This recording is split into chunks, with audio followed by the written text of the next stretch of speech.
Chapter 13. Dr. Seward's diary continued. The funeral was arranged for the next succeeding day, so that Lucy and her mother might be buried together. I attended to all the ghastly formalities, and the urbane undertaker proved that his staff were afflicted, or blessed. Even the woman who performed the last offices for the dead remarked to me, in a confidential, brother-professional way, when she had come out from the death chamber, "She makes a very beautiful corpse, sir. It's quite a privilege to attend on her. It's not too much to say that she will do credit to our establishment."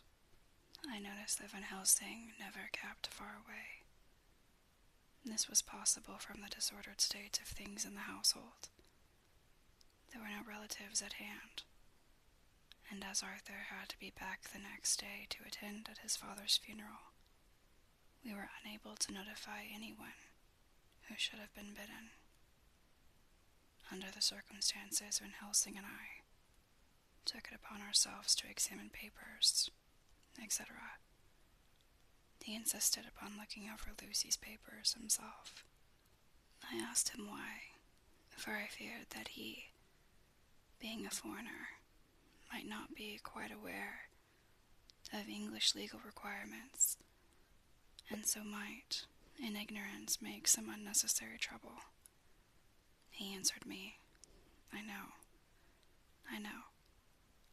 You forget that I am a lawyer as well as a doctor, but this is not altogether for the law. You knew that when you avoided the coroner. I have more than him to avoid. There may be papers more, such as this." As he spoke, he took from his pocketbook the memorandum, which had been in Lucy's breast, and which she had torn in her sleep. "When you find anything of the solicitor who is for the late Miss Westenra, seal all her papers, and write him tonight. For me, I watch here in the room, and in Miss Lucy's old room all night, and I myself search for what may be. It is not well that her very thoughts go into the hands of strangers." I went on with my part of the work, and in another half-hour had found the name and address of Miss Westenra's solicitor, and had written to him. All the poor lady's papers were in order. Explicit directions regarding the place of burial were given. I had hardly sealed the letter when, to my surprise, Van Helsing walked into the room saying, "Can I help you, friend John? I am free, and if I may, my service is to you." "Have you got what you looked for?" I asked, to which he replied, "I did not look for any specific thing. I only hope to find I have all that there was. Only some letters, and a few memoranda, and a diary new begun.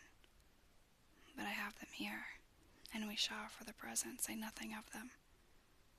I shall see that poor lad tomorrow evening, and with his sanction I shall use some." When we had finished the work in hand, he said to me, "And now, friend John, I think we may to bed. We want sleep, both you and I, and rest to recuperate.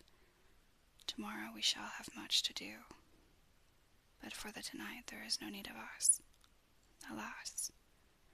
Before turning in, we went to look at poor Lucy. The undertaker had certainly done his work well. There was a wilderness of beautiful white flowers, and death was made as little repulsive as might be. The end of the winding sheet was laid over the face. When the professor bent over and turned it gently back, we both started at the beauty before us. The tall wax candle showing a sufficient light to note it well. All Lucy's loveliness had come back to her in death, and the hours that had passed, instead of leaving traces of decay's effacing fingers, had but restored the beauty of life, till positively I could not believe my eyes that I was looking at a corpse. The professor looked sternly grave. He had not loved her as I had, and there was no need for tears in his eyes. He said to me, "Remain till I return," and left the room. He came back with a handful of wild garlic from the box waiting in the hall, but which had not been opened, and placed the flowers amongst the others on and around the bed. Then he took from his neck inside his collar a little gold crucifix and placed it over the mouth. He restored the sheet to its place, and we came away. I was undressing in my own room when, with a premonitory tap at the door, he entered, and at once began to speak. "Tomorrow, I want you to bring me before night a set of post-mortem knives." "Must we make an autopsy?" I asked. "Yes and no. I want to operate, but not as you think. Let me tell you now, but not a word to another. I want to cut off her head and take out her heart. You, a surgeon, and so shocked. You, whom I have seen with no tremble of hand or heart, do operations of life and death that make the rest shudder. Oh, but I must not forget, my dear friend John, that you loved her, and I have not forgotten it. For it is I that shall operate, and you must only help. I would like to do it tonight, but for Arthur I must not. He will be free after his father's funeral tomorrow, and he will want to see her, to see it. Then when she is coffined ready for the next day, you and I shall come when all is asleep.